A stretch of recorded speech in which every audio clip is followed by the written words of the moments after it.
mahasiswa Universitas Maulana Malik Ibrahim yang dirahmati Allah Subhanahu wa taala.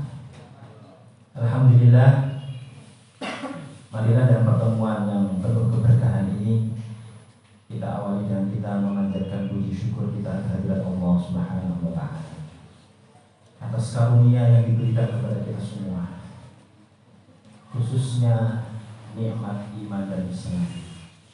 Yang dari cabang-cabang nikmat iman dan Islam itu kita hadir di tempat ini atas sebab itu, yaitu kita ditakdirkan Allah untuk mencintai Al-Quran, berhasrat bahkan niat untuk menghafal bagi yang belum menghafal, ataupun menyelesaikan bagi yang belum selesai, ataupun menjaga Al-Quran bagi yang sudah selesai. Itu semua karena Allah memberi kita nikmat iman dan Islam. Salawat dan salam semoga tetap tercurahkan kepada junjungan kita Nabi besar Muhammad Sallallahu Alaihi Wasallam, yang mana beliau telah bersabda, sebaik-baik dari kalian semua, maksudnya kita, adalah yang belajar Al-Quran dan mengajarkan. Khairukum ta'allama Al-Quran wa 'allamahu. Alhamdulillah, pada pagi ini saya bernostalgia untuk kembali ke tempat yang penuh kenangan. Di tempat ini dulu saya beberapa tahun yang lalu menempuh ilmu sudah di sini, serta dengan bersamaan dengan sahabat saya Ustaz Hashim Al-Hafidh. Ini adalah satu kesempatan yang menurut saya pribadi itu sangat membahagiakan saya. Berada di majelis yang jelas penuh keberkahan. Saya tidak ragu bahwa majelis ini berkah, tidak ragu sama sekali. Paling tidak dari beberapa sudut. Satu, kita berkumpul istimewa dalam rangka silaturahmi. Kemudian kedua, kita ta'awun dan ta'lim. Hari ini materinya adalah bensin atau solar. Ini bahasanya ngaji gitu lah. Saling take and give, memberi dan menerima. Saya tidak akan memberi saja, tapi saya harus menerima. Karena perintah Allah harus take and give. Kalau tidak take and give, semuanya pada ikut. Ya, innal insana lafi khusrin illa alladziina aamanu wa 'amilus shalihati wa tawassaw. Kemudian kalau bahasa Arab, tawassaw pasti paham maknanya. Tawassaw itu take and give. Tidak bisa satu sisi gelemnya memberi kok, tapi yang dikritik, dinasihati, dia emosi atau tersinggung. Itu rugi loh. Tawassaw bil haqqi wa tawassaw bis sabr itu saling. Tafa'ala wa zatafa'ala, tawassaw itu musyarakah bainal itsnain. Dua-duanya harus saling. Makanya nasihat yang diberikan kepada sesama mukmin itu kata Allah pasti memberi manfaat. Wa dzakir fa innal dzikra tanfa'ul mu'minin. Pasti juga. Gak usah beler-belerin yang mukmin. Sampai berarti mungkin ada yang mungkin di antara adik-adik yang mungkin nanti yang akan melencang-lencang sedikit, tapi tetap harus berada dalam komunitas ini supaya bisa luruskan tadi, supaya dinasihati oleh senior oleh pembina, supaya kita sama-sama nanti berada di jalan Al Quran. Amin ya rabbal alamin. Alhamdulillah, materi kita pada pagi ini sebetulnya berat, aslinya berat. Bagi saya sendiri berat. Bukan berat tidak bisa mencari materi, teori gampang. Tapi ini yang dibahas ini juga tentang saya sendiri masalahnya. Membahas bagaimana cara menghafal Al-Quran, motivasinya, kepentingan menghafal Al-Quran itu seperti apa, Quran sendiri itu seperti apa. Ini bahasa Pak Udewi jadi. Terus pokoknya ini deh, saya lihat ini mana saya bisa sendiri. Apapun yang saya sampaikan nanti, mana saya bisa sendiri. Panjenengan merenungkan, panjenengan dengarkan.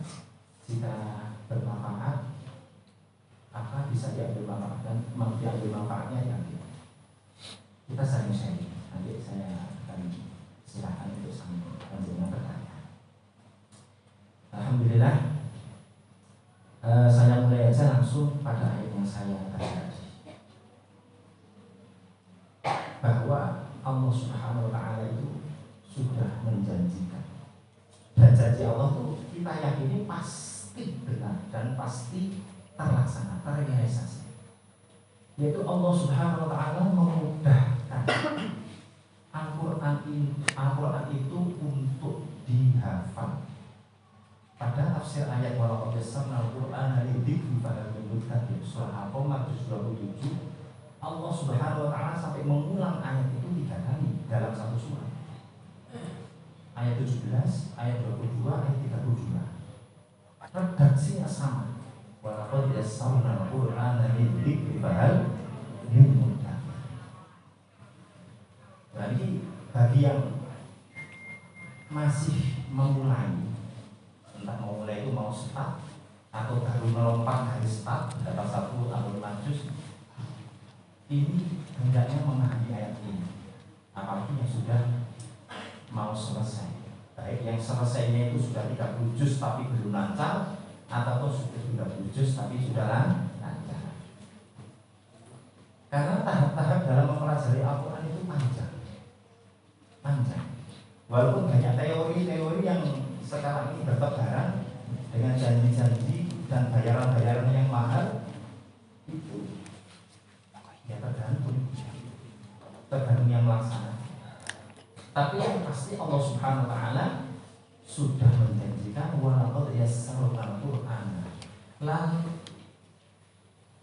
Itu ada 2 tauhid. Lamnya itu lam tauhid, qadnya itu juga tauhid. Ada 2 tauhid di situ. Menunjukkan beban ayat ini antep, makna itu antep. Janji Allah itu pasti akan dilaksanakan.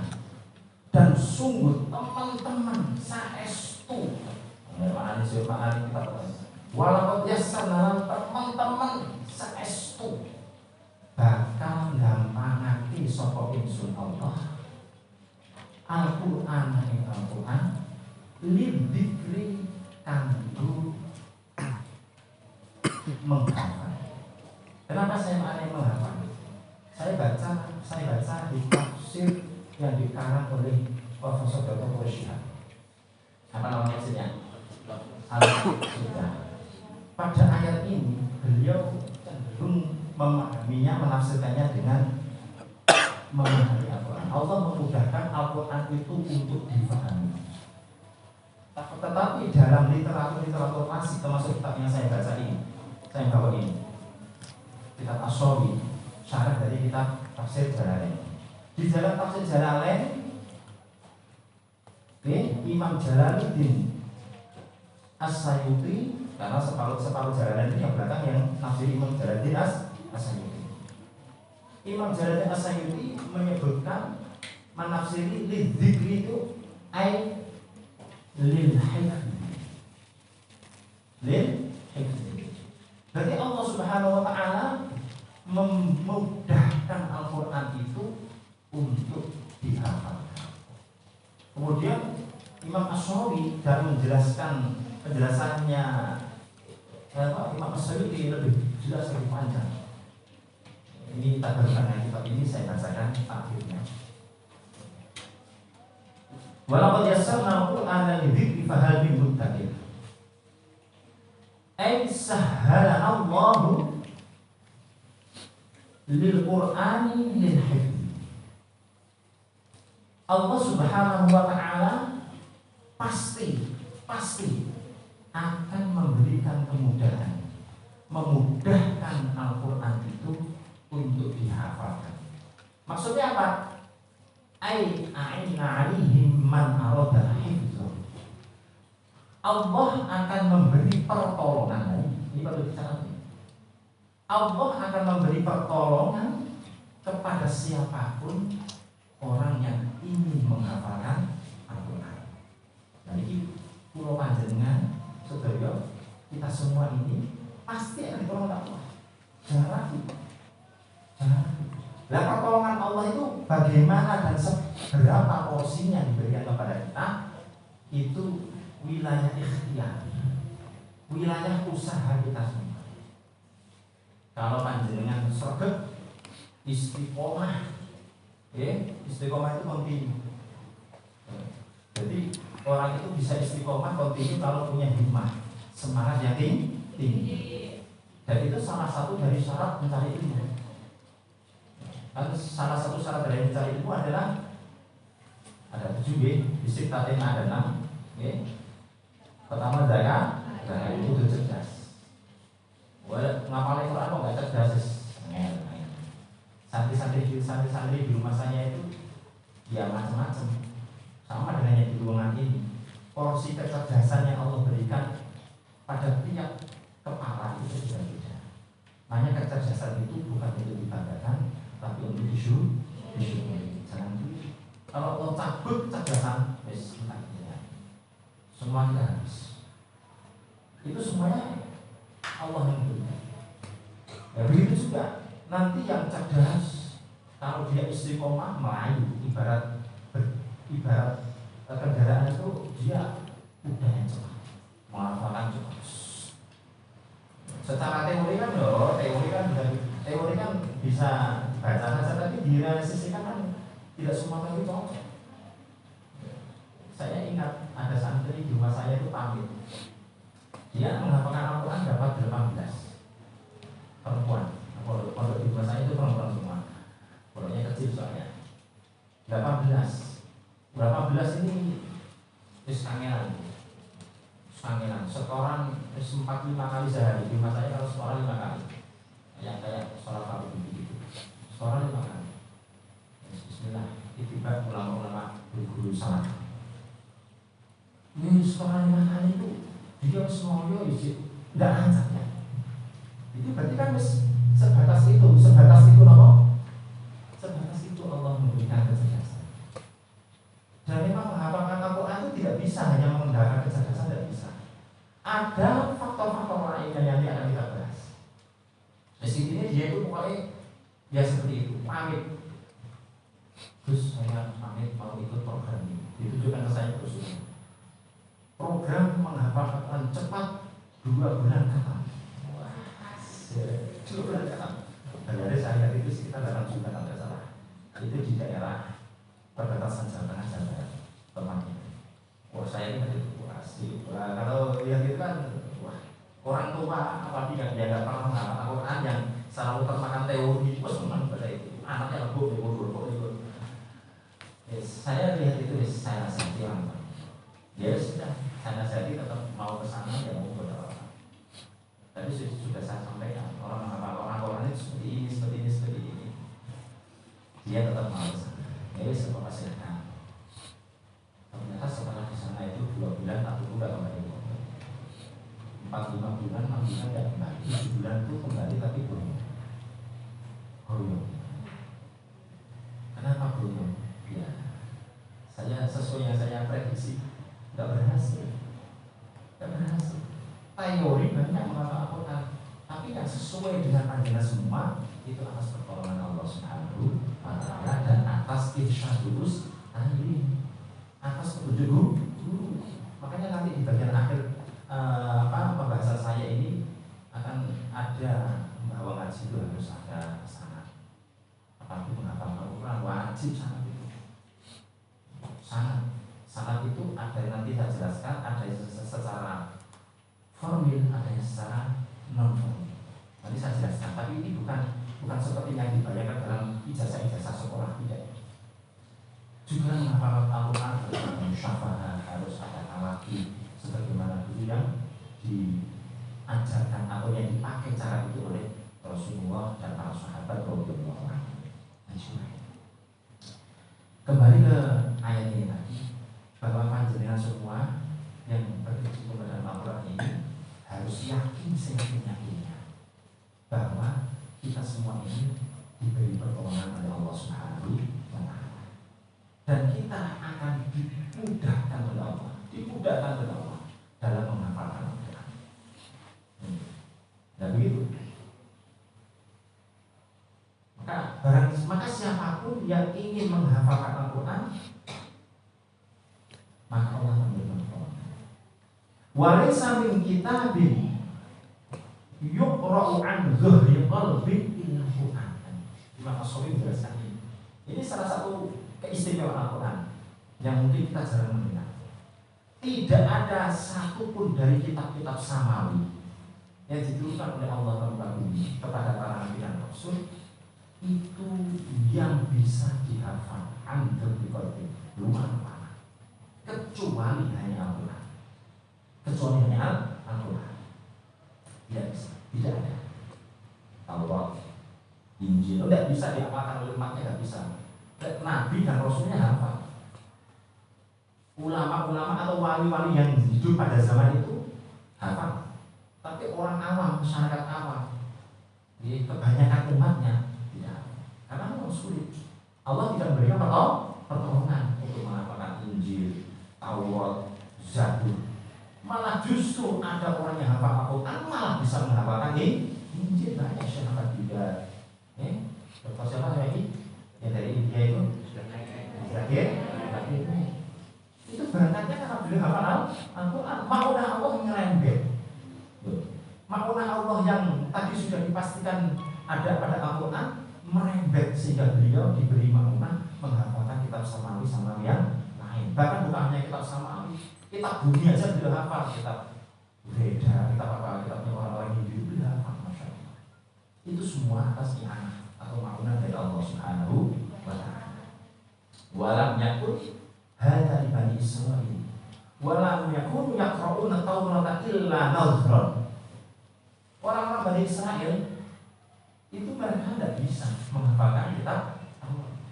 Orang-orang Nasrani tidak bisa mereka menghafalkan Injil. Mungkin sepotong-sepotong, sacuplik saja seperti mahasiswa fakultas hukum dia menghafalkan kitab undang-undang KUHP. Nah itu kan sepotong-sepotong semua, tapi kan nggak bisa melalui Dimas sampai akhir pasal kemudian dia kataman kayak orang kataman itu kita dia dibaca pasal KUHP kan nggak ada. Nggak ada repot. Nah seperti itu memang Allah membuat itu. Karena sumber ilmu itu adalah dari Allah Subhanahu wa ta'ala.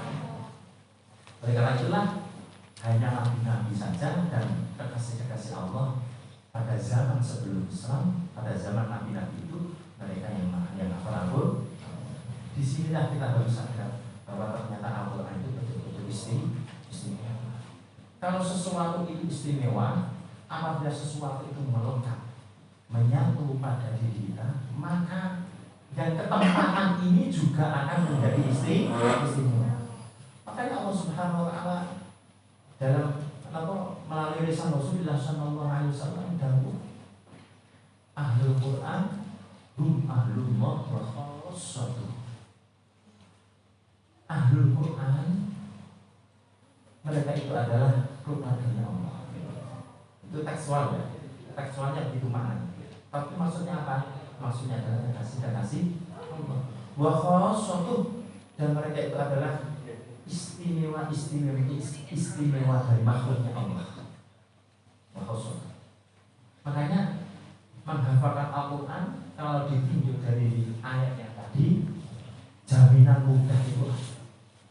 Tapi kalau ditinjau dari hadis-hadis yang lain, jaminan mudah itu ada tapi harus dibarengi dengan ritual spiritual khusus sebagaimana yang telah dilakukan oleh salafus shalihin, yang dilakukan oleh guru-guru kita. Ini landasan bahasa kita. Kesannya supaya ini semuanya bisa bahasa Jawa. Berarti kalau ada yang bisa bahasa saya bahasa Indonesia. Kalau ada sedikit bahasa Jawa saya mohon maaf ya. Jadi semuanya pagi ini saya ajak untuk yakin bahwa pada semua itu niatnya menghafalkan Al-Quran, meneruskan Al-Quran, menghatam Al-Quran itu sudah benar dan sudah berada di jalan yang benar. Dan sehingga berada di hayat hafizul Quran ini sudah berada di dalam kumpulan yang benar. Kenapa? Karena kita perlu bimbang Qurannya, perlu lingkungan Al-Quran. Susah kalau dari lingkungan Al-Quran. di pondok pesantren sudah di luar saya aja. Santri-santri yang kalong, santri yang dia ngaji ke pondok 3 bulan, ya, misalnya santri duduk atau santri yang kalong, itu hasilnya tidak sebagus santri yang mungkin. Kenapa? Karena dia bid'ah Qur'aniyahnya tertentu hanya beberapa jam saja di pondok. Setelah itu dia di rumah sudah bukan kumpul dengan ahlul, tapi kalau kumpul dengan sesama orang yang berkecimpung dalam Al-Quran, maka ada dorongan-dorongan, ada sinyal-sinyal batin yang akan tersambung di antara mereka itu, yang akan saling menguatkan dan saling mengingatkan untuk terus himmah, semangat, terus menghafalkan dan menyelesaikan Al-Quran. Itu pentingnya di Al-Quran. Itu pentingnya di Al-Quran. Seterusnya bahwa panjenengan semua selain harus yakin bahwa panjenengan itu ditolong oleh Allah, dibantu oleh Allah Subhanahu wa Ta'ala, panjenengan harus yakin bahwa semua yang kita lakukan ini adalah atas kehendak Allah, atas kehendak Allah. Bismillahirrahmanirrahim. Kana wa ma lam yasha lam yakun. Bismillah walhamdulillah wal khairu wasyarru bi masyiatillah. Ini semua kita ini bi masyiatillah. Jangan merasa bahwa saya ini menghafal untuk ini kesami sehari dapat 1 halaman, 1 hari dapat 1 lembar, mungkin 1 hari menghafalkan 1/4 juz. Kemudian menganggap remeh, menganggap rendah temannya yang hanya mampu menghafalkan 1/2 halaman. Sama. Dalam menghafal Al-Quran ini bukan hanya kita sebatas menghafal lafziyahnya, tapi juga kita harus berusaha dan belajar hati kita ditata. Hati kita ini ditata, dibersihkan dari sifat-sifat mazmumah, dibersihkan dari sifat-sifat yang mendatangkan murka Allah Subhanahu wa Ta'ala, dari sifat sombong, sifat takabur, sifat berbangga diri, sifat merasa. Itu adalah sifat-sifat yang berasal dari dosa dari syaitan la'natullah. Dan kita harus selalu berusaha setiap hari, karena mereka setan itu juga selalu mengintai kita setiap waktu. Kita mengarokum huwa qabiluhu min haitsu la ta'lamun. Setan, masya Allah, tidak pernah leka terhadap kita. Ya tadi kita kumpul seperti ini, bahas tentang ilmu seperti ini, wah, getingnya luar biasa setan. Nunggu di luar, nanti dengar keluar sudah digiting. Karena apa? Karena ya memang Allah menciptakan seperti itu.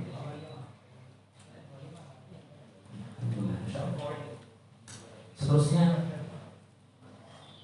setelah saya juga mendasari kajian semua bahwa menghafalkan Al-Quran itu urgensinya sangat luar biasa, sangat penting. Allah Subhanahu wa Ta'ala sudah menyatakan, Inna nazzalna dzikra wa inna lahu lahafidhun. Allah menurunkan Al-Quran dan Allah yang menjaganya. Keautentikan Al-Quran pasti akan terjaga sampai hari ini. Kita yang menjaga Al-Quran, yang menghafalkan Al-Quran, ini masuk dalam golongan orang-orang yang akan berada dalam pasukan Allah untuk menjaga Al-Quran. Ada pikiran-pikiran radikal yang ngomong seperti ini. Oh, kami disuruh tahu bisa Allah hafal untuk apa hafal? Oh, Al-Quran sudah dijaga oleh Allah untuk apa? Susah-susah menghafalkan. Dibuat aja untuk kerja dan sebagainya. Ya, omongan seperti itu dari mulut-mulut orang awam itu muncul biasa. Kita tidak perlu emosi, tidak perlu menanggapi secara serius, biarkan aja. Kita harus punya prinsip. prinsip yang kuat panjenengan harus selesai. Cita-cita orang menghafal Quran itu paling tidak cita-citanya itu satu asli. Selesai. Selesai apa? Selesai 30 juz yang dipertanggungjawabkan. Selesai 30 juz, okay, secara bil, boten bil ngelirik juga tidak bil delok. Kalau masih bil ngelirik atau bil delok itu cita-citanya panjenengan. Terus cita-citanya yang lain di second dulu, di nomor 2 kan, di nomor 3 kan dulu. Oke? Cita-cita mau menikahi kekasihnya, mau kerja ini, mau kerja itu, profesi ini, proses itu. Itu di nomor sekian kan dulu. Panjenengan itu sedang dihidangkan oleh Allah Al-Quran, yang hidangan itu dituntut untuk diselesaikan. Lek boten diselesaikan, moga. Jadi cita-cita orang menghafalkan Al-Quran itu selesai. Selesai itu jangan terlalu. Sebab dari himmah itulah nanti Allah akan memberikan pertolongan. Dasarnya apa Ustaz? Apa dasarnya? Allah Subhanahu wa ta'ala menyatakan dengan tegas dan jelas. Allah Ta'ala a'udzubillahi minasyaitonir rajim. Walladzina jahadu fina lanahdiyannahum subulana wa innallaha lama'al muhsinin. Walladzina jahadu, dan orang-orang yang bersungguh-sungguh ijtihad. Kalau Anda yang jurusan syariah pasti tahu apa makna atau takrif dari ijtihad dalam konteks fikih ustaz. Bertujuh mengerahkan seluruh potensi yang dia miliki, baik secara fisik badannya maupun pikiran. Fina di jalan Allah, di jalan kita ta'lim Imam Az-Zarruji menafsirkan ini ai fi talabil ilmi. Orang yang bersungguh-sungguh, murid, santri, mahasiswa yang bersungguh-sungguh dalam mencari ilmu, dalam menghafalkan Al-Quran, lanahdiyannahum subulana. Lagi-lagi di situ Allah memberikan kalimat penekanan yang luar biasa. Lamnya lam taukid, diana itu lam taukid, saqilah karena tasydid. Lanahdiyannahum, pasti, sungguh, menang, saestu Allah akan memberi hidayah. Subulana, jalan kesuksesan untuk Allah Subhanahu wa ta'ala. Tapi syaratnya apa ya? Depan tadi itu syaratnya jahadu itu apa dalam konteks para mahasiswi? Fokus kuliah, masuk serius, mengerjakan makalah serius, wayai setoran, membuat hafalan serius, mengatur waktu dengan baik. Harus bisa mengatur waktu yang baik. Saya kira menurut pengalaman saya sangat kesulitan kalau kita itu menghafalkan Al-Quran tapi masih pikiran dan hati kita itu cabang-cabang. Apalagi organisasi sudah hadir, kemudian di melok ikut organisasi yang lain, di mana organisasi yang lain pasti membutuhkan fisik. Paling tidak membutuhkan fisik, harus ikut ini, ikut pelatihan ini. Belum beresnya apa? Padahal harus itu perlu kontinu. Kalau sudah selesai Qurannya, monggo kalau sudah selesai Qurannya, sudah lancar Qurannya, bisa deres sambil nyetir, sambil naik motor, deres sambil raya-raya begini, kesel-kesel, bisa membaca 1-2 juz tanpa melihat, tanpa melirik-lirik, tanpa melihat. Monggo kalau nyambi-nyambi dengan organisasi yang lain. Tapi kalau tidak terbukti seperti itu, maka panjenengan harus diluruskan kembali jalannya, harus diluruskan kembali. Susah, cerdas-cerdasnya sampean itu masih kesulitan untuk nyata-nyata seperti itu. Kuliah gandeng dengan menghafalkan apa itu juga enggak. Saya tadi ngobrol-ngobrol dengan sahabat saya anggota kampus. Saya ingat dulu teman-teman kita itu yang masuk kampus, masuk semester 1, niat menghafalkan Quran dari zero, dari nol, kemudian lulus 4 tahun, wisuda itu sekaligus hafal 31, hafal 30 juz tapi rutin. Artinya rutin itu juz 1 sampai 30 disemak tanpa henti, tanpa melihat, dan tidak banyak salahnya. Itu ada. Saya masih ingat beberapa nama yang berhasil. Dan memang saya perhatikan mereka itu memang lurus. Yang corotnya hidupnya itu lurus di kampus. Seorang kolektor. No time and no love. Ini prinsipnya.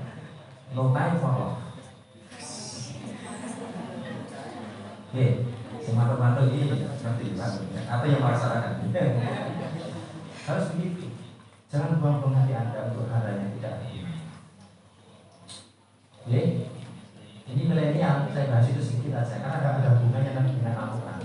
Karena Al-Quran itu isinya bukan hanya di sini, tapi harus turun ke dalam hati. Biasanya kendaraannya itu adalah bisukan. Mungkin Mbak atau yang mas-mas ini potensi malunya besar. Tapi kadang-kadang ada yang menyukai. Kalau hatinya itu penuhan seakan-akan ya sisi dipilih lain. Kalau sudah gitu lama-lama kemudian setan mengganggunya akan semakin hebat. Masya Allah. Jadi saya pesan, kalau memang sudah niat menghafal Al-Quran, isilah hati dengan cinta Al-Quran. Kalau mau niat mencintai sendiri aja. Kalau berani, istilahnya nggak mati. Lo semua ini. Kalau nggak berani kayak saya sekarang, nggak berani melarang orang tua sekarang, ya berarti itu hanya nafsu saja. Terus semua akhirnya yang niat senang aku, ya ibu akhirnya sampai kata Quran, saya nggak ngomong gitu. Kalau aku sampai ngapakan Quran juga, saya menghafalkan Quran, Anda menghafal Quran, kita nggak bisa komunikasi yang macam-macam. Menurut ketemu tak punya Allah. Kalau udah jodoh, ngoyong-ngoyong 4 tahun, tiwas, kemudian hanya menjadi kan masalah. Yang mendingan apa? Mendingan tidak usah meraba-raba takdirnya Allah Subhanahu wa Ta'ala. Itu sesuatu yang sudah pasti. Jodoh, rezeki, mati, itu sesuatu yang pasti. Buat apa kita bermain-main di sini? Padahal semua itu disebutkan di dalam Al-Quran. Mestinya hal seperti ini itu ada di dalam landasan hati kita semua. Perkolis, Ustaz khawatir. Jenengan semuanya pokoknya kuliah serius. Ijazah itu tidak ada hubungannya dengan rezeki. Ijazah itu tidak ada hubungannya dengan rezeki.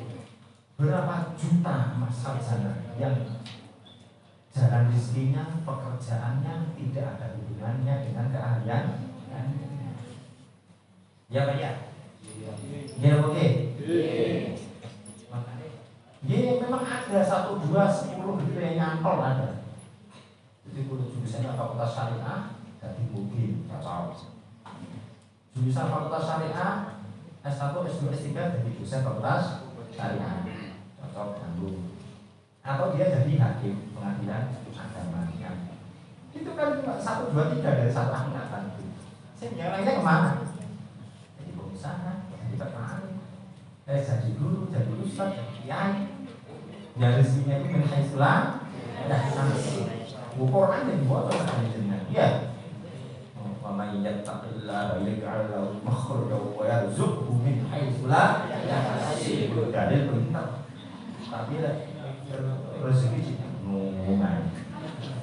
Tadi kuliah terus nanti cita-citanya saya kesulitan ekonomi lagi, tapi harus ekonomi jadi Allah dari di Quran sudah disebutkan bahwa semuanya itu yang bergerak, yang hidup di bumi ini sudah dijamin dan sudah ditetapkan rizkinya oleh Allah Subhanahu wa ta'ala. Wa ma min dabbatin fil ardi illa 'ala Allahi rizquha wa ya'lamu mustaqarraha wa mustawda'aha kullun fi kitabim mubin. Ya mau Quran kok sudah semua itu sudah ditakdir oleh Allah. Panjenengan sekarang pokoknya belajar yang sungguh-sungguh, kuliah yang serius, Al-Qur'annya juga harus serius. Terus betul tidak usah neko-neko, tidak usah yang lainnya.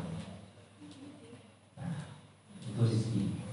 Nomor 2, bahwa ya tadi Jordan juga sudah disebutkan Allah. Jadi sudah ada gunanya sekarang itu mau mencari-cari itu sudah ada gunanya. Makanya pacaran di dalam Islam punya mau ngapalin orang ke pacaran itu loh.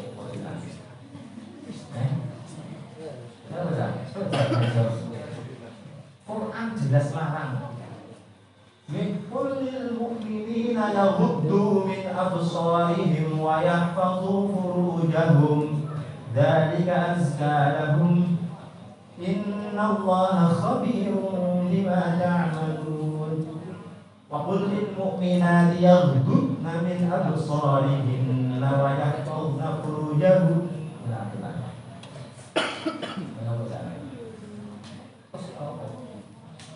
Orang pacaran apa dulu? Apa ada orang pacaran tidak pandang teman? Walaupun pandang-pandangan di belakang penghuni, dari belakang di sawah. Setan pintar. Padahal orang melarang sendiri.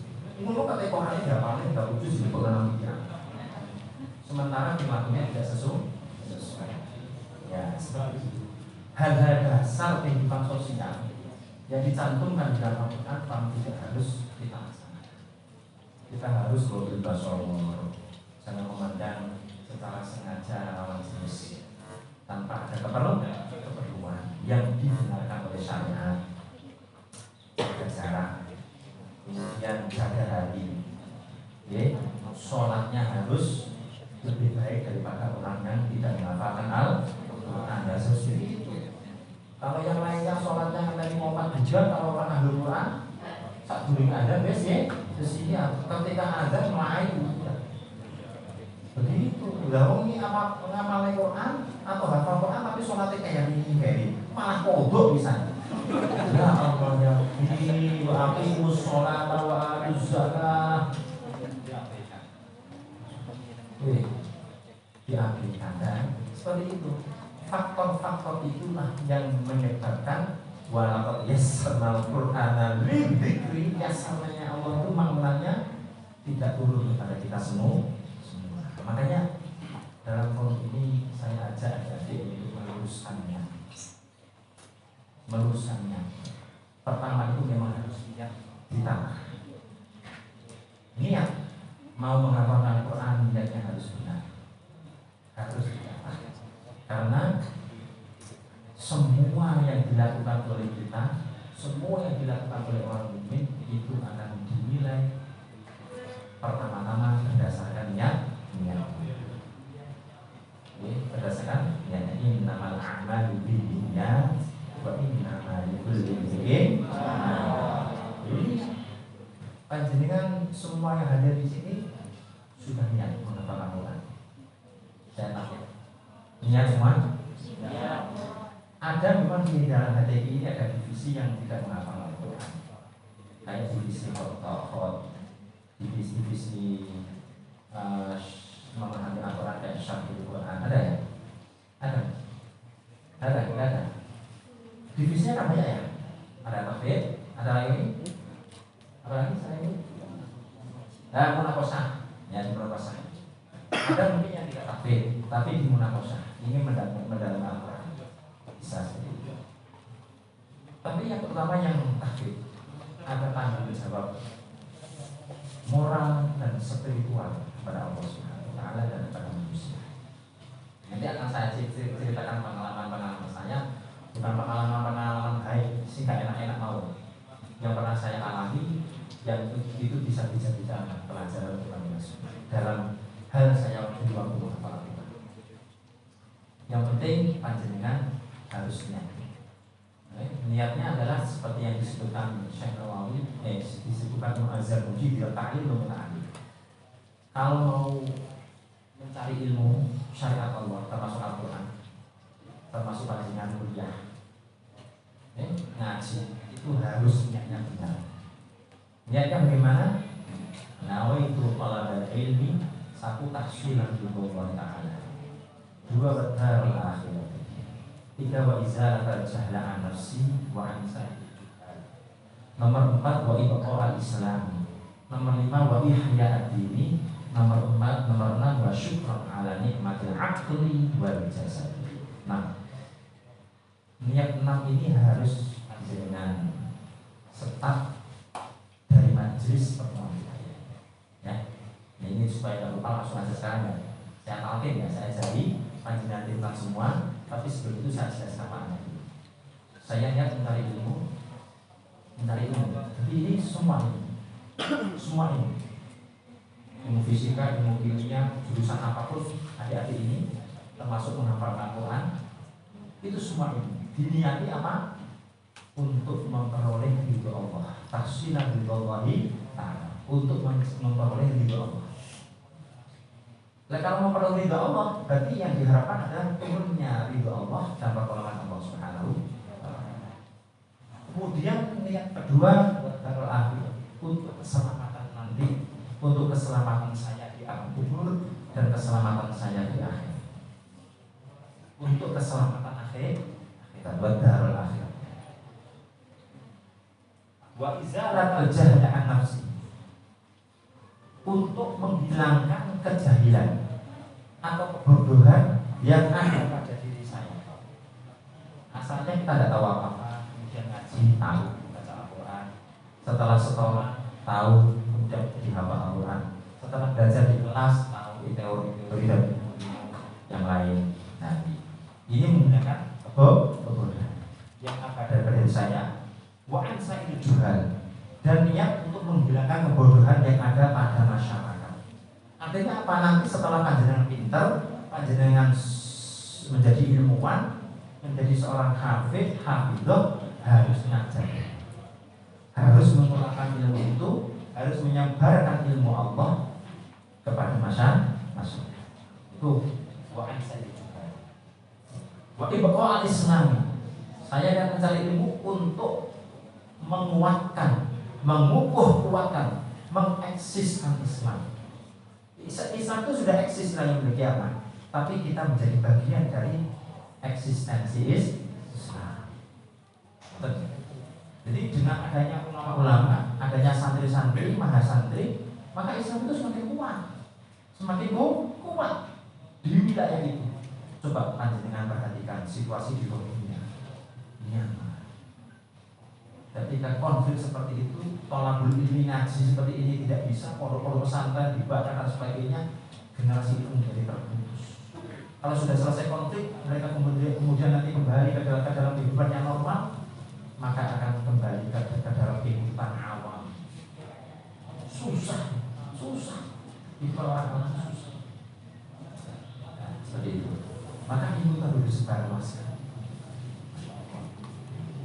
Nah, kemudian wa ihya ad-din, kita mencari ilmu, menghafalkan Al-Quran, belajar ilmu agama Allah ataupun ilmu Allah yang lain, itu untuk menghidupkan agama Islam. Dalam Islam ada ilmuwan fisika, ada ilmuwan ahli kimia, ada orang yang ahli kedokteran, ada orang yang ahli Quran, ahli tafsir, ahli astronomi, dan semua ilmuwan itu ada pada zaman dulu. Kita ini bagian dari parsial ilmu saja. Coba perhatikan bagaimana Ibnu Arabi, bagaimana seorang Ibnu Khalid. Kan kita tahunya beliau ahli Jabar, ahli matematika, talenta. Hafal Quran iya, ahli tafsir iya, ahli hadis iya, astronomi iya, masya Allah, matematika apalagi. Semua ilmuwan zaman dulu itu pasti ahli matematika. Kenapa? Karena mereka harus menguasai ilmu waris dan ilmu fa'al. Syekh Nawawi Al-Bandari, Syekh Nawawi Al-Bandari, masya Allah, masya Allah. Semua ulama-ulama zaman dulu itu murid kita ini sekarang ini aja yang ilmunya mempelajari ilmu siapa bagian-bagiannya. Jadi masya Allah, ini kadang-kadang sombongnya masya Allah. Ya, kadang-kadang sudah dibanggakan Allah. Nah, wa ayat itu kemudian wa syukran ala jasad. Kita mencari ilmu, menghafalkan Al-Quran ini dalam rangka kita ini berterima kasih kepada Allah. Karena kita telah diberi fisik yang kuat dan diberi kemampuan berpikir yang baik, diberi kemampuan menghafal yang baik, dan kita bersyukur kepada Allah atas nikmat akal dan nikmat apa? Fisik. Paham ya? Tepat ya maknanya? Sekarang kita bersama-sama ikuti saya. Bismillahirrahmanirrahim. Bismillahirrahmanirrahim. Nawaitu talabal ilmi. Nawaitu talabal ilmi. Nawaitu hifdzal Qur'an. Nawaitu hifdzal Qur'an. Tahsilan ridhallahi ta'ala. Tahsilan ridhallahi ta'ala. Wa darul akhirati. Wa darul akhirati. Wa izalatal jahla an nafsi. Wa izalatal jahla an nafsi. Wa an sa'il juhali. Wa an sa'il juhali. Wa ibqa'al islami. Wa ibqa'al islami. Wa ihya'ad dini. Wa ihya'ad dini. Wa syukran ala ni'matil aqli wal jasadi. Wa syukran ala ni'matil aqli wal jasadi. Wa la hawla wa la quwwata illa billahil aliyyil azim. Wa la hawla wa la quwwata illa billahil aliyyil azim. Alhamdulillah, semoga dengan niat kita bersama-sama pertolongan Allah Subhanahu wa taala turun kepada kita semua.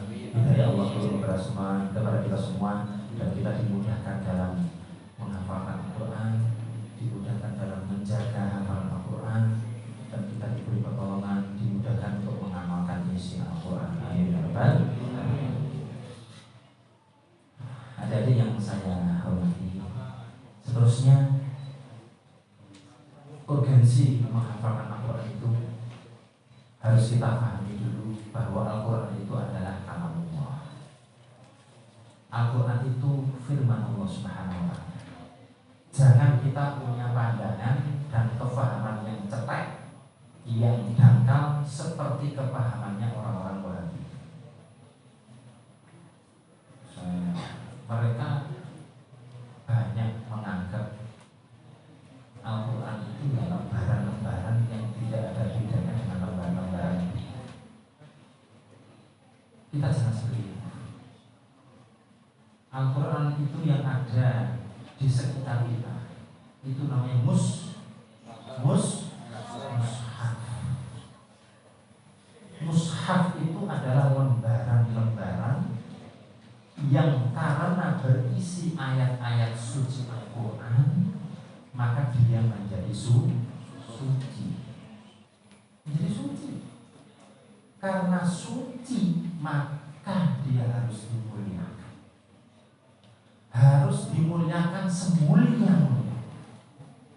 Jangan ditaruh di tempat yang lebih bawah dari pahaman kita. Jangan ditaruh di tempat yang di situ ada najis ataupun tempat yang kotor. Perlakukan Al-Quran itu seperti panjenengan merasa bahwa Al-Quran itu nanti akan menolong saya pada hari kiamat. Ini harus dimulai sekarang supaya panjenengan punya rasa cinta yang dalam kepada Allah. Coba kita perhatikan hadis Nabi Muhammad SAW. Iqra'ul Qur'an fa innahu ya'ti yawmal qiyamati syafi'an li ashabihi. Atau kama qala Rasulullah SAW. Iqra'ul Qur'an, bacalah fahamilah Al-Quran, hafalkanlah Al-Quran,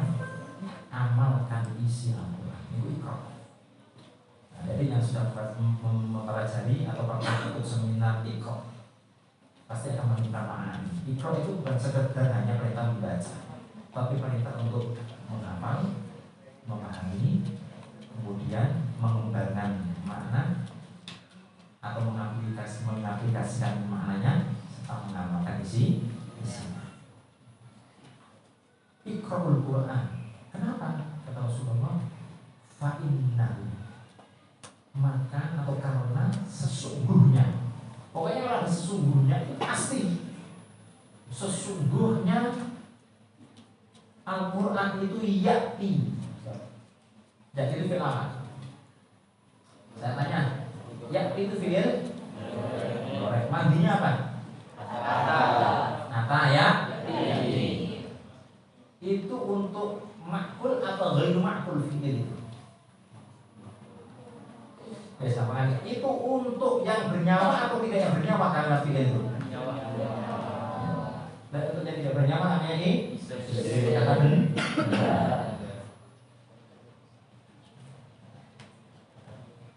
Dalam kalimat tadi Rasulullah memakai kalimat ya'ti. Ya'ti itu artinya akan datang. Karena ada inna pasti dan pasti akan datang. Datang itu ya asalnya belum ada di tempat itu kemudian datang. Betul ya? Belum ada di tempat itu kemudian datang. Al-Quran itu nanti akan datang kepada yang membacanya, yang menghafalkannya, yang mengamalkan isinya pada hari kiamat. Untuk apa? Syafi'an, untuk memberi pertolongan di ashabi, memberi pertolongan kepada sahabat-sahabat Al-Quran. Siapa sahabat Al-Quran itu? As-sahib man sahibaka fi halatul farah wal huzn. Yang namanya sahabat itu adalah orang yang selalu menemanimu di kala kamu susah maupun senang. Bukan yang mendatangimu ketika kamu banyak uang kemudian minta uang. Sedih dia menjauh dari itu bukan sahabat, tapi itu sekedar teman. Dan temannya seperti itu. Tapi kalau sudah level sahabat, Al-Quran itu dalam keadaan Anda diberi rezeki Allah banyak menjadi orang kaya, rumahnya besar, beresnya tidak kendor.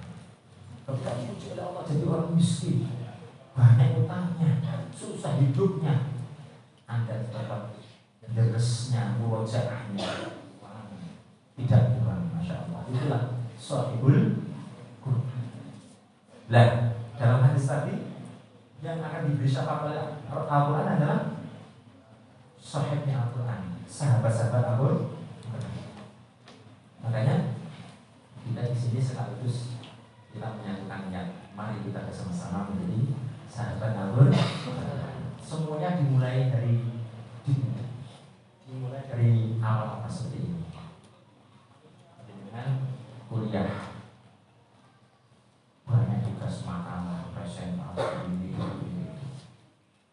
Tapi waktunya deres, jatahnya deres. Misalnya panjenengan ada ini sudah yang saya setiap selesai fardu saya harus deres 1 juz.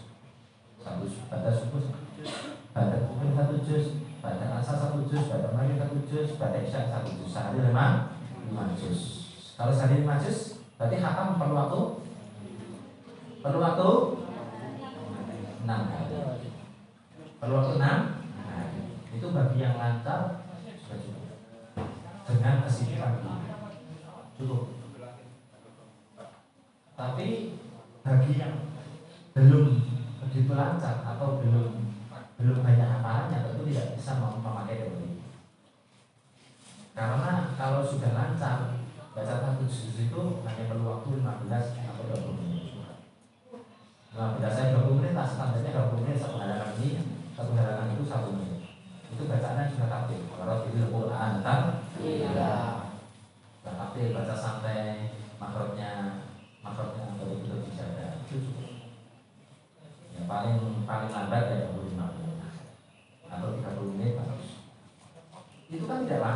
Lebih lama kita ngopi atau malu. Ya ada. Tapi anehnya kalau kita duduk di warung, duduk di kafe, atau di depan laptop, apalagi saya itu kita tidak merasa bahwa itu sudah 1-2 jam. Tapi kalau baca Quran, murojaah Quran, itu satu supaya usul madel.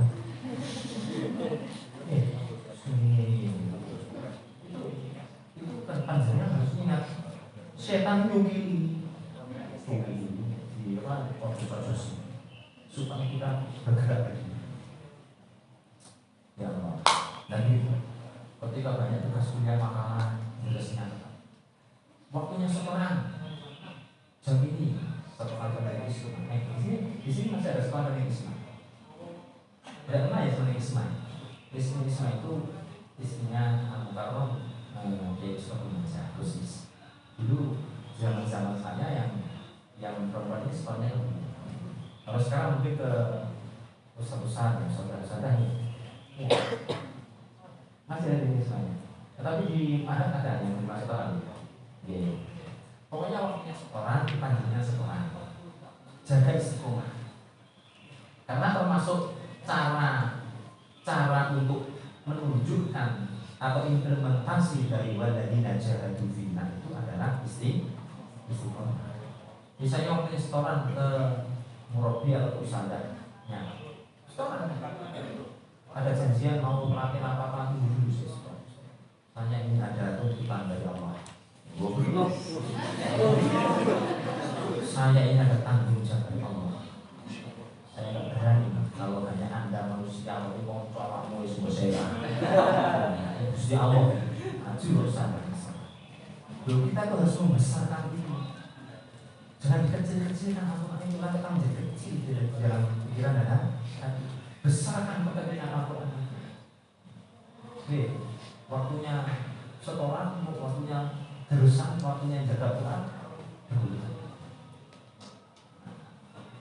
Saya sebenarnya ada tulisan makalahnya satu forum, tapi saya terlalu mendadak menceritanya untuk singkatnya nggak mendadak. Ada beberapa kesalahan di bawah, nanti bisa di-share. Jadi harus kepentingan Al-Quran itu dinomorsatukan. Dan alhamdulillah dengan adanya HTI ini, antara kegiatan dengan kuliah itu biasanya nggak berbenturan. Ini manfaat organisasi, nggak berbenturan. Maka panjenengan jangan membenturkan diri Anda dengan perkara yang lain. Jangan membenturkan urusan Quran dengan perkara-perkara yang lain. Jadi baik waktunya sekolah harus punya jadwal yang ketat. Insya Allah kalau prinsip itu dijaga, insya Allah Anda akan termasuk bagian dari mahasiswa-mahasiswi yang ketika masuk menghafal Al-Quran lulus pun sudah sekaligus wisuda Al-Quran. Amin ya Allah. Tapi makmur Allah itu sudah terbukti ada di sini. Pertolongan Allah itu sudah ada di generasi-generasi sebelumnya. Ada. Bahkan banyak di antara generasi sebelum Anda itu yang mereka itu justru jurusannya saintek. Saintek. Fisika, ilmiah apa? Bukan malah jurusan syariah, jurusan bahasa Arab itu kan juga urusannya dengan Al-Quran. Jurusan sains, penghafalan Al-Quran susah. Seingat saya ada sekarang menjadi jurusan sains namanya saya nurul naik juga. Nanti ada kan desainnya nanti ketemu sama bilang hafal Al-Quran, mulai menghafalkan masuk seperti ini bisa satu. Ketika wisuda itu juga beliau hafal juz yang hafalnya itu bagus. Artinya hal itu bukan hal yang dianggap seperti mustahil. Sehingga mustahil ya seperti tadi disampaikan apa itu kan kalau lagi saya ngomong itu bukan mustahil, tapi tidak umum, bukan umumnya sunnatullah. Ya, bukan umumnya diberikan Allah kepada orang-orang biasa seperti ini. Memang ada, saya akan menemukan ada orang yang hafal Al-Quran itu belum banyak. Yaitu beliau adalah almarhum Maulana Al-Arif Billah Sultanul Qulub Syekh Al-Allamah Habib Salim Asy-Syadzili. Bukan tarinya, bukan tarinya. Beliau 2 kali berhasil. Bukan di sini cuma berhasil. Jadi menurut cerita kakak saya yang menjadi muridnya, jadi Habib Salim Asy-Syadzili itu beliau memang putranya wali, mbahnya wali, ulama. Ya mimpi ketemu Rasulullah. Waktu itu beliau tidur mimpi ketemu Rasulullah SAW. Di dalam mimpi itu Rasulullah mengajarkan juz 1 sampai juz 15. Di dalam mimpi itu, padahal kita tidur kan tidak lama. Baca 5 juz, 15 juz itu berapa jam? Katakan 1 jam 3 juz. Berarti 15 juz berapa jam? Kita 5 jam, 5-6 jam sak minum-minumnya saja. Itu beliau mimpi tidur tidak lama begitu ketemu Rasulullah. Didatangi Rasulullah SAW. Diajari dibacakan juz 1 sampai 15. Bangun tidur dia langsung baca juz 1 sampai 15. Sama seperti kisahnya Imam Al-Husain. Imam Al-Husain terkenal dengan burdahnya. Itu kan diajari Rasulullah SAW.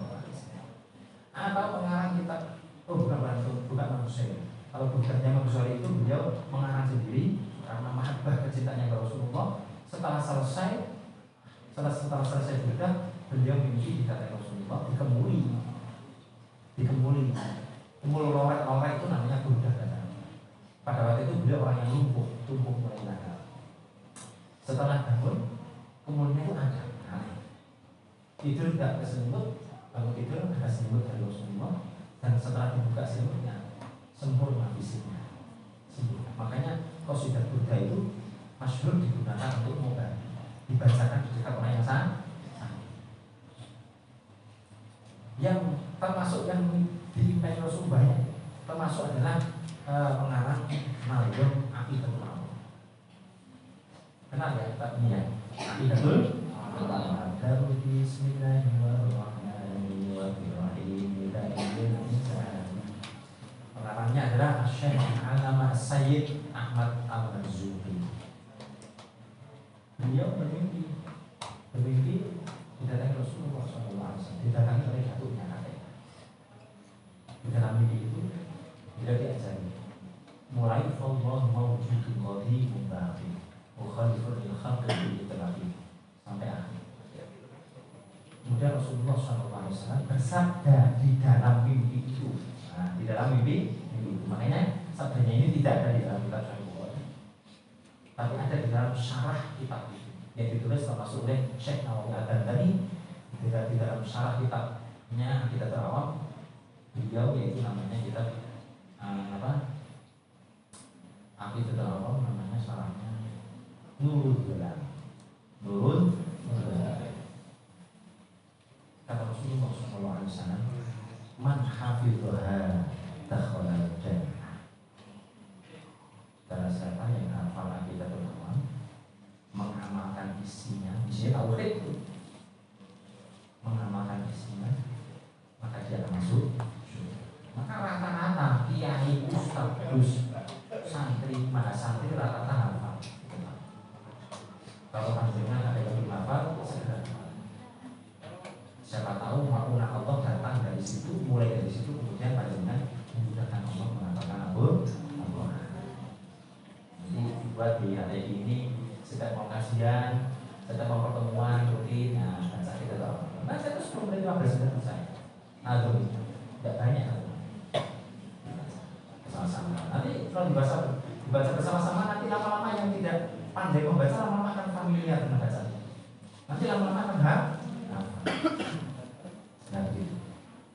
Seterusnya, bahwa di dalam menghafalkan Al-Quran, selain panjenengan harus meyakini Al-Quran itu bagaimana kedudukan di sisi Allah, bahwa panjenengan nanti akan menjadi penolong, yakti yaumal qiyamati syafi'an ya ashabi. Al-Quran nanti akan wujud. Jadi Al-Quran itu adalah kalamullah, sifatnya qadim.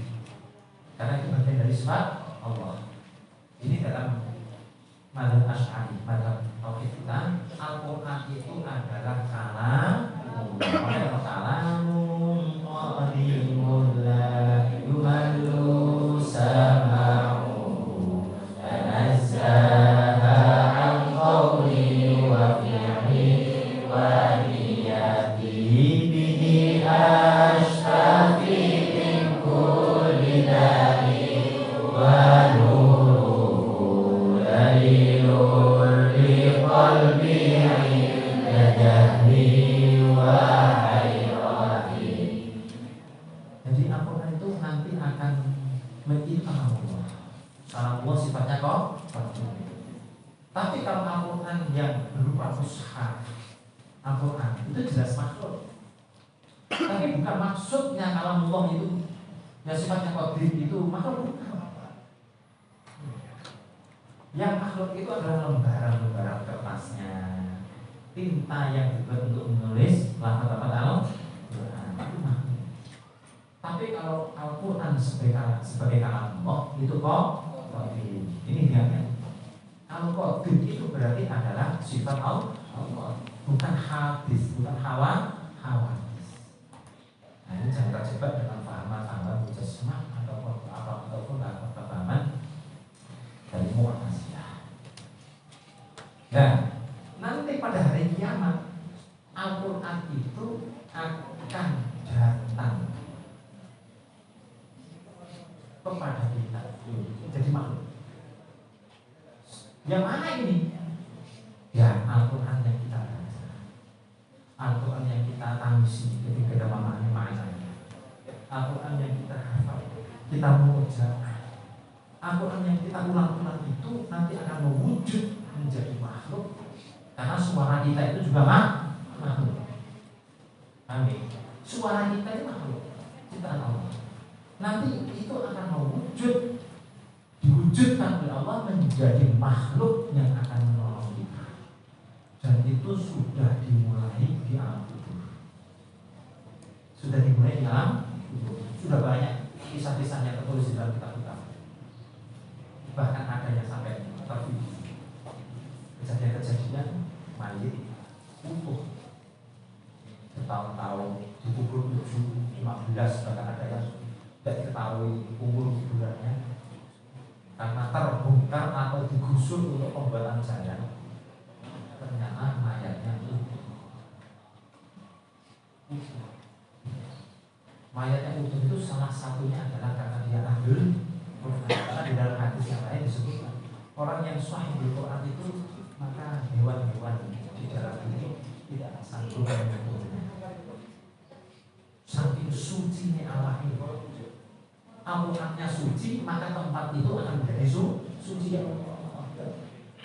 Al-Quran itu suci, kalamullah, firman Allah yang maha agung, tertulis di lembaran-lembaran kertas yang kemudian lembaran itu menjadi mushaf, maka mushaf itu menjadi suci dan di situ berlaku hukum-hukum fikih terhadap mushaf. Kalau menyentuh, membawa, mengangkat, wajib hidupnya suci dari atas kecil dan besar. Harus beradab, harus berakhlak dengan Al-Quran.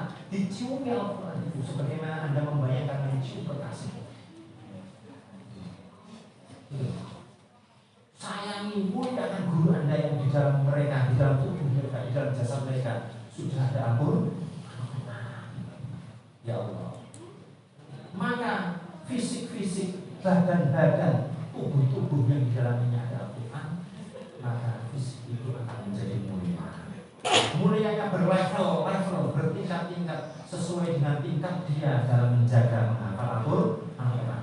Semakin tinggi, semakin banyak dia membaca menguroja Al-Quran dalam setiap hal, duduk, qiyamah wa qu'udan wa 'ala junubihim, maka setingkat itulah Al-Quran akan semakin melekat di dalam diri. Bisa-bisa orang itu menjadi suci karena ada Al-Quran yang begitu agung di dalam dirinya. Saya jadi ingat, mungkin saya itu motivasi menghafal Al-Quran karena masih kecil. Karena 5 mayit wukuf. Ada mayit di sebelahnya digali untuk mengubur mayat yang baru. Ternyata sebelahnya itu terduk. Jadi kelihatan mayat. Ada namanya, ada tahunnya. Kemudian ternyata di keluarga itu memang beliau terkenal dulu semasa hidupnya adalah ahli Quran. Itu sehingga itu mudah bagi saya itu menghafal Al-Quran. Ke abahnya sendiri, ke kakek saya. Khatam umur 15 tahun. Yang mulai kecil. Tapi motivasinya itu, tapi motivasi itu tidak sama dari kejadian yang tidak. Tapi panjenengan yang sudah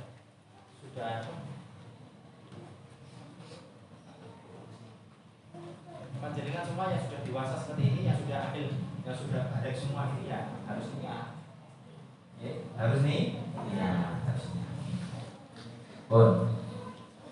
Selain nanti pada hari kiamat di dalam kubur Al-Quran akan menemani kita menghadapi malaikat siapa bukan? Al-Quran itu akan menjadi perisai.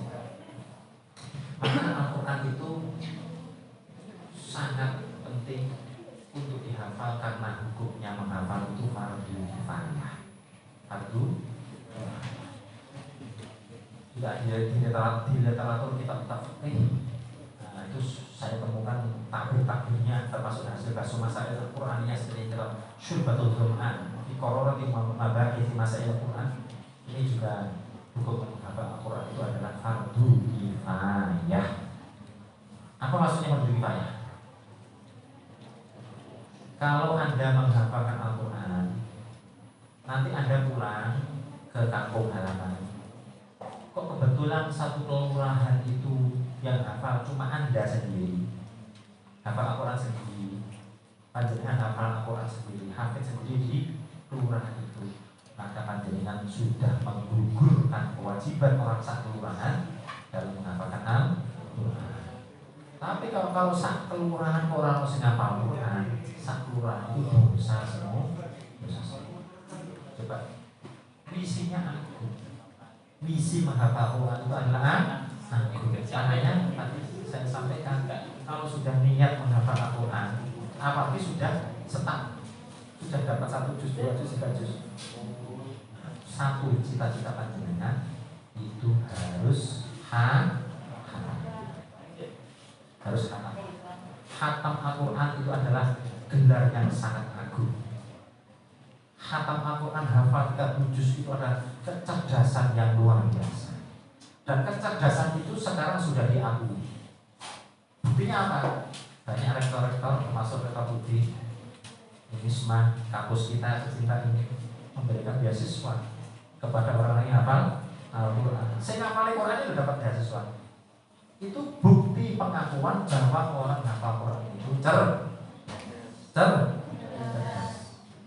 Dan kecerdasan itu termasuk sirru, ketentuan Allah, rahasia Allah. Dan saya meyakini kecerdasan itu bisa bertambah. Kenapa? Karena banyak hadis dan keterangan para ulama tentang cara-cara kiat-kiat mencerdaskan akal. Contohnya diantaranya siwak. Artinya orang-orang hafal Quran ini harus ada siwak di dekatnya, di kantongnya, dan di tasnya. Siwak. Karena salah satu sunnah untuk membaca Quran itu adalah bersiwak. Bersiwak itu caranya 3 kali, tapi caranya seperti angka 8. Mulai dari belakang masuk, muter seperti angka 8. 3 kali, terakhir ke 3. Doanya Allahumma barik fi Allahumma barik fi ya Allah, berkahilah mulut saya ya Allah, supaya fasih membaca Al-Quran, supaya fasih melafazkan Al-Quran, supaya fasih dalam menghafal Al-Quran. Fasih itu penting. Kalau panjenengan oleh Allah tidak diciptakan memiliki cerdas, insya Allah panjenengan akan. Sebab kalau orang cerdas itu susah menghafal Al-Quran. Tapi cerdas itu apa? Pelatnya. Iya. Cadel.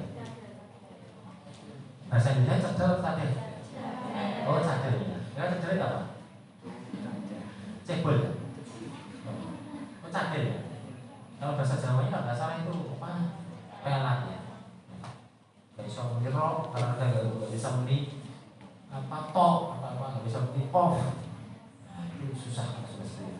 Kalau panjenengan oleh Allah diberi kesempurnaan lisan, itu modal yang bagus untuk meneruskan apa yang diniatkan tadi.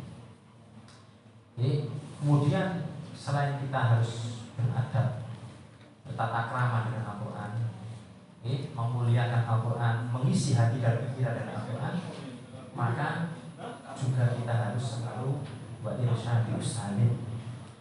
Petunjuk guru itu panjenengan guru, panjenengan guru. Makanya kalau milih guru itu yang betul, jangan salah memilih guru. Ustadz-ustadznya kalau memberi nasihat itu diperhatikan, dilaksanakan, terutama nasihat-nasihat yang berkaitan dengan Al-Quran. Oh mbak, sama ini loh gak lancar, seperempat awal juz 4 atau seperempat akhir juz 4 ayat-ayat tentang waris yang untuk bulan yusikumullah walaupun sumarala azwajukum itu untuk ayo ini ayat ini gak bisa kalau sama hafalkan sambil jalan, sambil ngelamun, sambil garap makalah gak bisa, harus fokus. Ayo dilaksanakan. Kalau dirasa seperti itu apa saja? Ayat-ayat yang mutasyabihat, ayat di surat Asy-Syu'ara itu hampir satu surat itu mutasyabihat semua. Syu'ara, kemudian juz.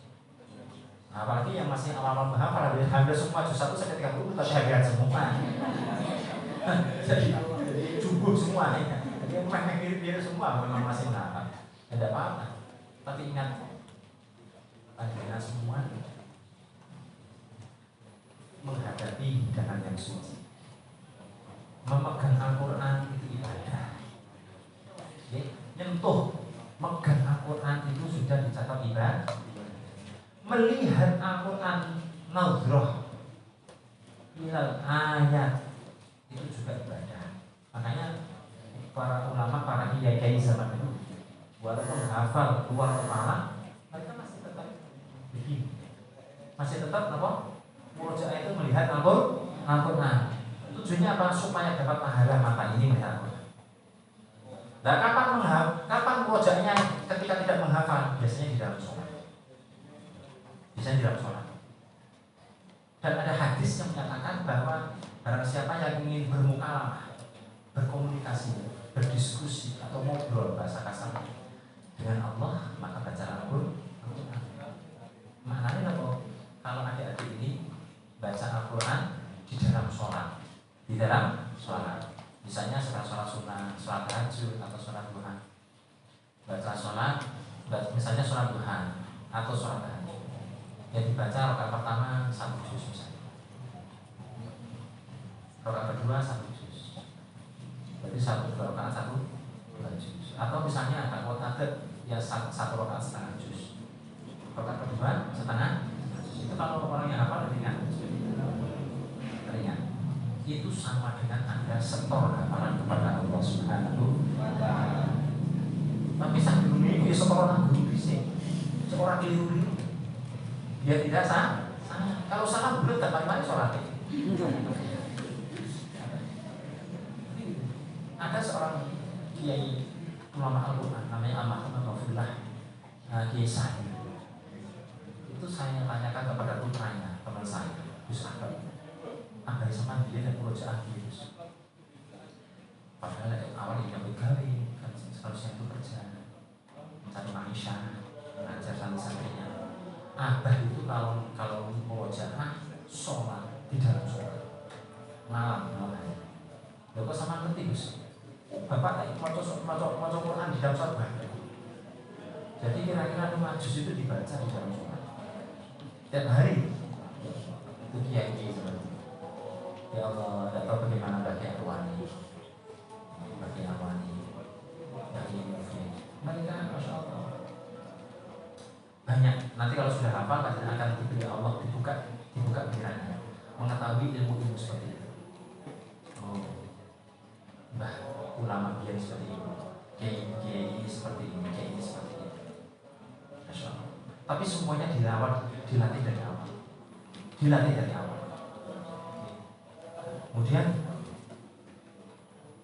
bagus kalau panjenengan saya sudah hafal ya, 1 juz lancar. Maka jangan setelah disemak dulu misalnya kata ustazah sudah Mbak sama lancar 1 juz batasannya bagus. Segera setorkan kepada Allah. Artinya dibaca di dalam sholat. Itu insya Allah menjadi pengikat, pengunci. Insya Allah nanti akan kuat. Tanya gitu. Nanti tambah lagi juz ini setorkan. Dapat 2 dibaca di dalam sholat, dibaca di dalam sholat, dibaca di dalam sholat. Sampai 30 juz. Orang kalau hafal Quran, kalau menurut Gus Barak itu harus ada yang dibaca 30 juz itu di dalam sholat. Ya sholat kok diri, jangan tadi diundang imami Ramadan. Ya kalau ada undangan Ramadan, imami taraweh dengan Al-Quran 30 juz. Ya harus ini kalau Ramadan paling tidak setahun sekali itu lah. Ramadan taraweh dengan Al-Quran. Itu paling tidak ini. 15 juz, 15 Ramadan, 30 juz, 15 Ramadan. Nanti Ramadan kemudian 30 juz halaman. Kalau 1 juz satu malam, kalau sedikit. Harus ada yang seperti itu. Alhamdulillah kalau saya dulu diberi rezeki Allah. Imam Ramadan itu saya ingat itu saya mulai baru selesai lancar, 30 juz lancar. Waktu itu kelas 2 SMA. Dikirim oleh guru saya ke Madinah, Imam juz 1 sampai 30 satu malam itu 1 juz. Ba'da tarawih disemak 1 juz, setelah subuh disemak 1 juz. Itu sehari baca 3 juz. Satu Ramadan khatam 3 kali. Itu waktu itu saya kelas 2 SMA. Setelah itu kemudian terus berikutnya Ramadan berikutnya imami sampai saya kemudian imami beberapa Ramadan di Malaysia. Begitu. Dulu saya S2 S3 di Malaysia. Kesempatan di sana. Orang Malaysia itu kan cinta Al-Quran. Senang. Kalau orang Quran senang. Di mulai ngaji itu pakai bayaran. Insya Allah insya Allah ya Allah beri rezeki dari situ. Insya Allah. Kemudian termasuk cara menghafalkan Al-Quran itu sudah pakai metode yang diajarkan di guru aja. Tidak usah tergiur dengan teori-teori yang muluk-muluk tadi. Panjenengan penting istiqomah, kontinu, rutin setoran kepada guru. Tertib, dicatat malah bagus. Biasanya kalau di Pondok Tafid itu ada buku setoran dicatat. Kalau di sini misalnya nggak ada, dibuat catatan sendiri. Tapi saya minta kalau Adeki bisa buat, dibuat ada. Bisa saja ada. Teman-teman yang mau menghafal Quran dikasih buku ini, buku setoran untuk rekod pada ustadznya atau apa ada belum ya? Ya itu coba dibuat. Itu penting karena itu bagian dari penyemangat. Kalau lihat rapot tiap hari kan semangat. Nanti ada catatan dari guru dari ustadznya ini lancar. Itu penting. Jadi sekolah yang rutin, kemudian yang terakhir, nah ini waktunya sudah mau habis ini sudah pasang nanti bacain. Yang terakhir saya berpesan, selain harus ikhlas, tulus niatnya tadi seperti itu, artinya harus titik-titik tirakat. Dalam hafal Quran itu tirakat paling banyak di puasa Senin, kemudian kalau ada rezeki yang banyak, ada rezeki lebih, teman-temannya yang telat kirimannya itu disodakowi. Tapi semuanya diniat. Bismillah saya niat sodakoh, semoga Al-Quran saya halal. Bismillah saya niat sodakoh, mudah-mudahan saya lancar. Disebutkan niatnya itu dalam sodakoh. Insyaallah demikian yang bisa saya sampaikan. Tentunya banyak hal yang kurang dan banyak hal yang perlu saya latih karena waktunya terbatas. Kurang lebih mohon maaf. Wassalamualaikum warahmatullahi wabarakatuh. Alhamdulillahirrahmanirrahim. Tadi kita semua sudah mendengar bagaimana pentingnya menghafal Al-Quran dari beliau Al-Ustaz Ki Ahmad Rusdi Bahrawi. Oleh sebab itu, siap menghafalkan Al-Quran? Siap menghafalkan Al-Quran? Siap menghafalkan Al-Quran? semua dilancarkan rezekinya, dicukupkan rezekinya, dipanjangkan umurnya, dicepatkan jodohnya, dimudahkan jodohnya berkat Al-Quran. Amin ya Rabbal.